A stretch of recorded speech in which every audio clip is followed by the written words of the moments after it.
মার্চেই ব্রিগেডের মোদির জনসভা চূড়ান্ত হয়নি সবার দিন। প্রধানমন্ত্রীর সময় অনুযায়ী ঠিক হবে সভার দিন। কোর কমিটির বৈঠকে সিদ্ধান্ত বিজেপির।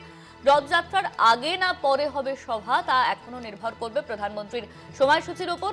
এমনই সিদ্ধান্ত নেওয়া হয়েছে কোর কমিটির বৈঠকে। এখনো পর্যন্ত প্রধানমন্ত্রী নরেন্দ্র মোদী যে সভা করবেন সেই সভা কোন দিন করবে তার এখনো পর্যন্ত কোনো চূড়ান্ত সিদ্ধান্ত নেওয়া হয়নি।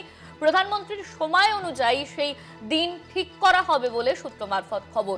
কোর কমিটির যে বৈঠক হয় সেই বৈঠকে এই সিদ্ধান্ত। মার্চেই ব্রিগেডে মোদির জনসভা, তবে এখনো পর্যন্ত চূড়ান্ত হয়নি সভার দিন।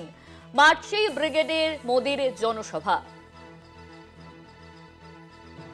আমাদের সঙ্গে ফোন লাইনে রয়েছেন আমাদের বিশেষ প্রতিনিধি অঞ্জন রায়। অঞ্জন দা, মোদির জনসভা রয়েছে ব্রিগেডে, কোর কমিটির বৈঠকে আর কোন কোন বিষয়ে আলোচনা হয়েছে?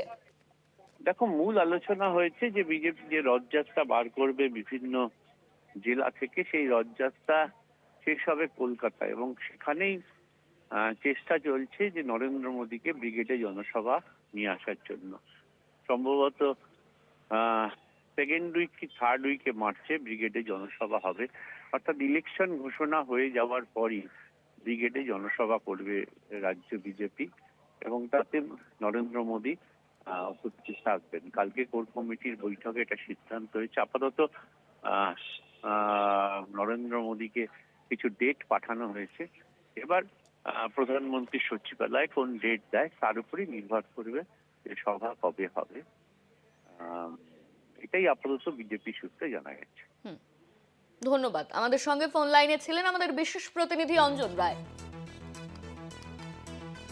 প্রধানমন্ত্রীর সময় অনুযায়ী ঠিক হবে সবার দিন। মার্চেই মোদির ব্রিগেডে জনসভা রয়েছে, কিন্তু কোন দিন এই জনসভা তিনি করবেন তা এখনো পর্যন্ত চূড়ান্ত হয়নি।